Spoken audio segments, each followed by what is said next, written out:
warahmatullahi wabarakatuh. Halo semuanya, kembali lagi sama aku Hilma di talk show Foodpreneur Insight, tempat dimana kita ngobrol-ngobrol tentang bisnis makanan. Hari ini kita punya tamu spesial, yaitu Tante Lucy yang mempunyai bisnis PO makanan, yaitu ngebuat iga bakar. Oke, langsung aja kita sambut Tante Lucy. Hai. Oke. Sebelumnya yang seperti acara yang kita selenggarakan hari ini, kita tuh mau bahas tentang bisnis yang Tante Lucy punya ini. Dari yang aku tahu kan Tante ini punya bisnis berupa PO iga bakar. Nah, boleh tahu nggak sih Tante ada nama atau sebutannya nggak buat iga bakar ini? Oke. Terima kasih sebelumnya ya atas waktunya juga. Saya di wawancara kali ini saya juga surprise gitu ya. Sebenarnya kalau berbicara mengenai bisnis makanan ya, Iya. yang kebetulan saat ini masih sifatnya PO aja. Kenapa? Karena saya sendiri juga kerja. Saya juga masih aktif bekerja, sehingga saat ini masih merintis dengan sistem PO ya. Nah, kebetulan awalnya itu saya sering bawain makanan bekal itu ke anak-anak. Oh, Jadi kalau kebetulan ada kakaknya anak saya yang nomor 1 itu dia udah bekerja. Nah, temen tempat dia kerja kan sama nih usianya Gensi semua gitu kan. Awalnya dari makanan yang sering dibawa nih bekal gitu. Nah, suatu saat mereka selalu ikut nimbrung ketika bekal makanan itu dibuka. Suatu saat tante itu bikin iga bakar dengan sambelnya yang khasnya itu, plus ada supnya. Nah, disitulah ketika anak saya yang nomor 1 itu bawa, mereka semua tuh pengen nyobain semua dan berakhir pada mau minta PO. Jadi awalnya dari situ. Jadi memang ya hal semacam itu tuh kita memang harus coba trial dulu ya gitu ya. Gimana sih ke anak-anak Gen Z gitu ya, masakan seperti ini tuh masuk nggak sih di lidah mereka. Mulailah tante itu mulai membuat PO hanya khusus di hari Senin waktu itu ya. Senin, karena kan saya bisa masak di hari Minggu gitu ya. Ya oke lah, kita buatin apa itu ya, ada sekitar 30-an paket lah gitu. Ya udah kita buat. Nah, setelah dibuat ya memang ada tantangannya ya, dimana kita besok harus kerja gitu ya. Untung juga saya ada dibantu sama RT ya. Nah, cuma importnya memang harus kita persiapan dari pagi banget lah gitu ya, karena semua masakannya itu kan sifatnya kayak dadakan, karena iga dibakar, sup juga harus panas gitu, nasi juga harus yang hangat gitu kan. Jadi akhirnya ya itu kita coba dulu dari jumlah yang belum terlalu banyak seperti itu, dan dibawalah sama si anak saya nomor 1 itu ke kantor sesuai dengan PO nih, dia membuat listnya gitu kan. Akhirnya begitu sampai di sana buat makan siang, mereka membuat review semuanya gini. Ya alhamdulillah positif ya, karena mereka suka gitu kan. Ada banyak review-reviewnya. Nah, berlanjut PO lagi gitu kan. Cuman ya tidak semuanya saya bisa fasilitasi ya, artinya permintaan mereka saya ini kan, tapi saya mencoba nih ya melebarkan segmen pasarnya.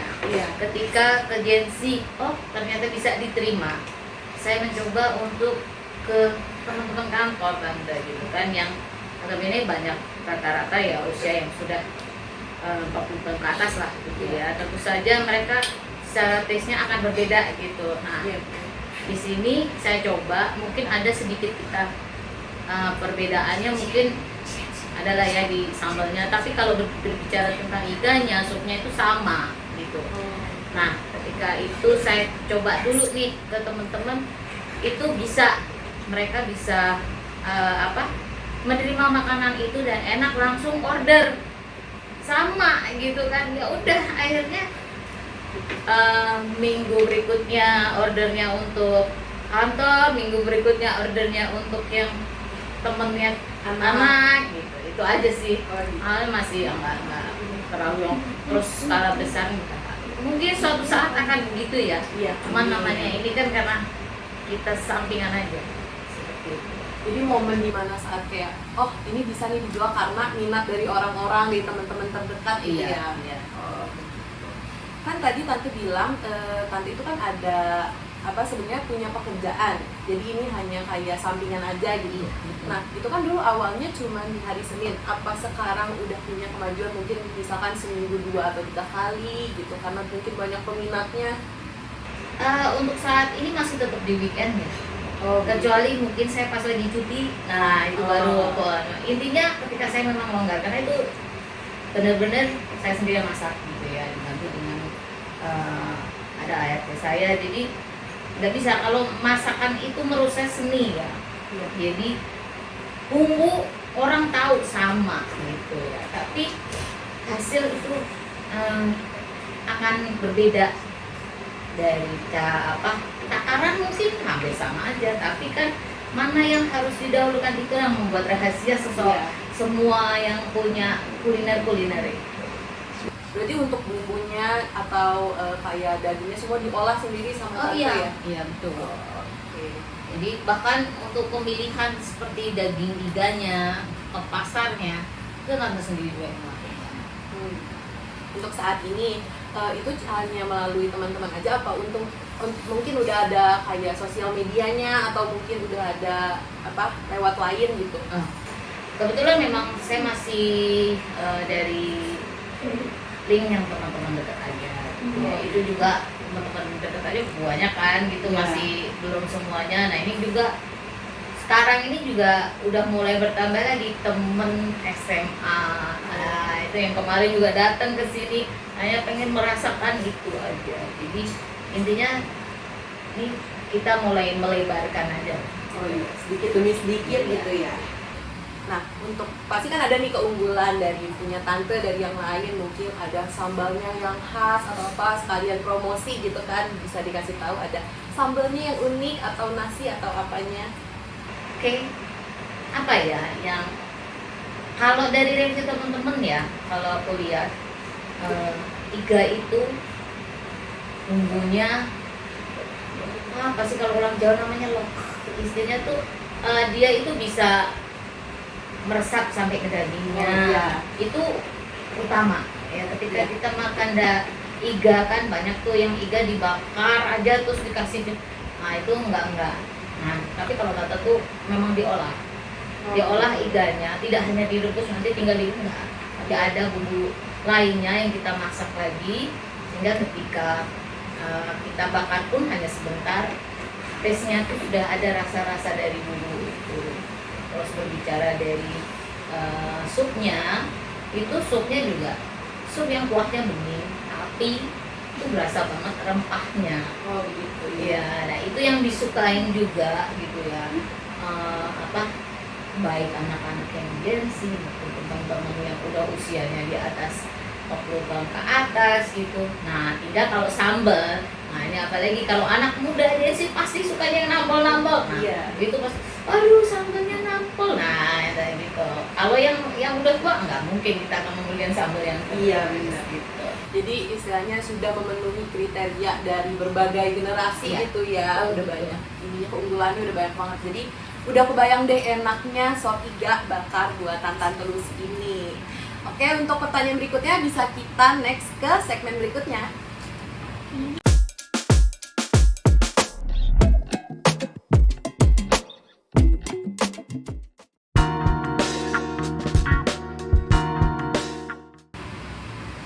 teman-teman, kembali lagi sama kita yang bakal ngebahas lebih dalam dan lebih lanjut tentang makanan dari yang dibuat atau dibisniskan oleh Tante Lucy. Untuk pertanyaan berikutnya nih, kan pasti setiap bisnis atau setiap usaha itu kan pasti ada tantangannya. Untuk bisnis PO Iga Bakar ini, menurut Tante Lucy itu tantangannya itu apa sih? Oke, namanya berbisnis, apalagi kita memulai sesuatu pasti ada tantangan. Gak ada yang namanya bisnis itu ujuk-ujuk udah langsung menghasilkan, udah enak gitu ya. Tentu ada tantangannya. Satu, ketika memang saat ini karena saya masih kerja, Tante masih kerja, jadi itu ada satu tantangan gitu ya. Saya hanya bisa menerima PO pada saat weekend ya. Terus atau Tante saat tidur gitu. Nah itu bisa. Tapi tantangan berikutnya adalah ketika kan kita harus menyiapkan makanan itu untuk weekday, gitu kan. Berarti hari Minggu nih Tante harus masak gitu ya.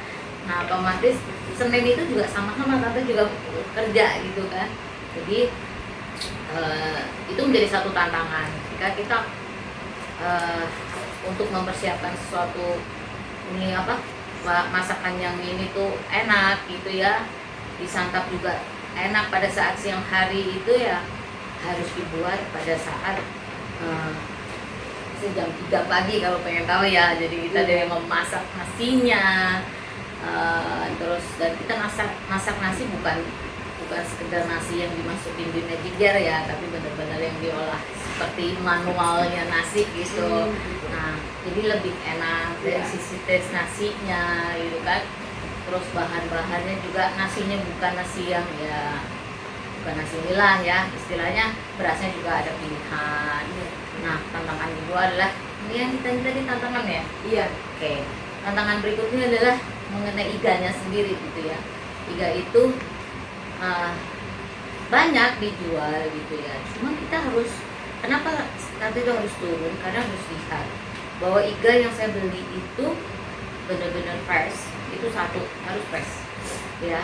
Terus yang kedua juga kita harus melihat bahwa iga itu jangan terlalu banyak berlemak ya. Kalau berlemak itu udah sebentar aja udah bikin pasti bahasanya ya kalau bahasa Jawanya gajik gitu ya. Tapi Kualitasnya nurun gitu lah intinya. enggak, banyakan lemaknya gitu. Jadi kan kayak gitu. apa sih? Berminyak lah gitu ya. Jadi kurang enak ya. Jadi itu memang benar-benar dari bahan itu harus kita lihat benar. Oke, makanya Tante juga cerewet ke pedagang yang daging di pasar gitu. Terus ukuran potongannya itu juga nggak bisa kita ngikutin dia. Oh segini. Nah iga itu kan juga ini yang banyak daging sampai yang ke sedikit daging. Nah itu cara potongannya itu yang membedakan ya. Supaya dia tidak juga hancur ketika kita olah gitu ya. Terus tantangan yang ketiga adalah sup ya. Gimana caranya kita kan menggunakan kuah dari kaldu dari rebusan iga tadi gitu ya.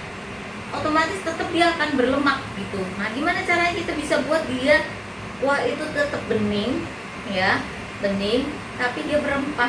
Nah itu ada satu trik begitu. Tapi untuk mengatasi tantangan tersebut pasti Tante udah punya caranya tersendiri gitu ya. Iya, itu pasti udah.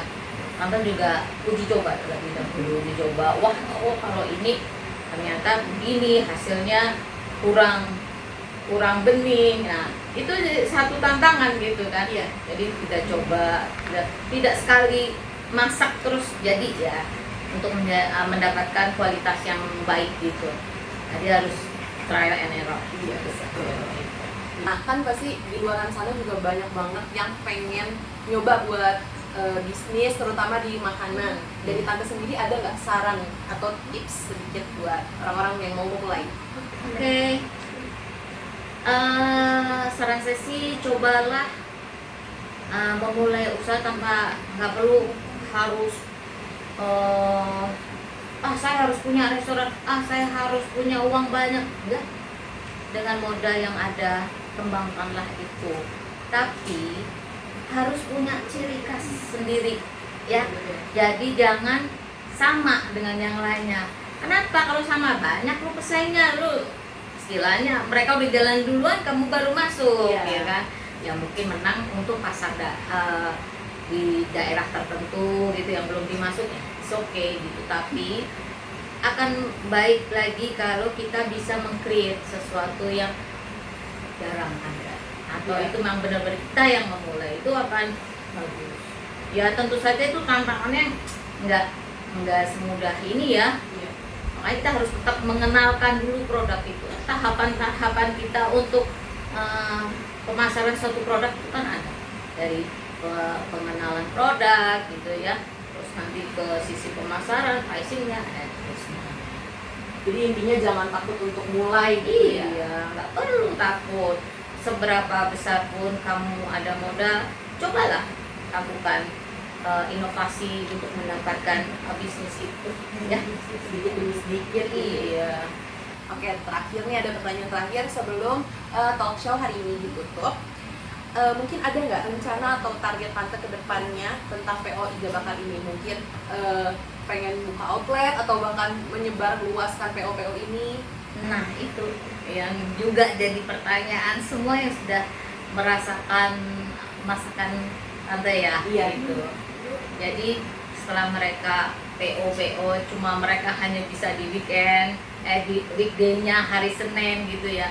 Mereka tuh berharap buka dong restoran gitu, supaya kita tuh juga bisa beli, nggak harus pada saat hanya PO-nya aja gitu ya. PO aja. Ini nggak apa-apa, yang penting kita mengenalkan dulu dengan PO itu. Iya. Jadi kita mencari pasarnya dulu, memperluas pasarnya. Setelah kita dapatkan, baru kita memulai bisnis untuk membuka restoran. Gitu. Terima kasih banyak ya tante, keren banget. Dan kita doain juga semoga bisnis PO Iga Bakar tante ini bisa menyebar luas, sukses terus, pokoknya berjalan dengan lancar, dan tantenya juga selalu sehat supaya bisnis ini bisa terus berjalan. Iya. Oke, sekali lagi nggak kerasa talk show ini udah mau selesai. Saya sekali lagi mau bilang terima kasih ke tante karena udah mau jadi narasumber kita hari ini. Dan buat yang lain juga yang udah nonton, terima kasih. Sampai jumpa di talk show berikutnya. Dadah. Dadah.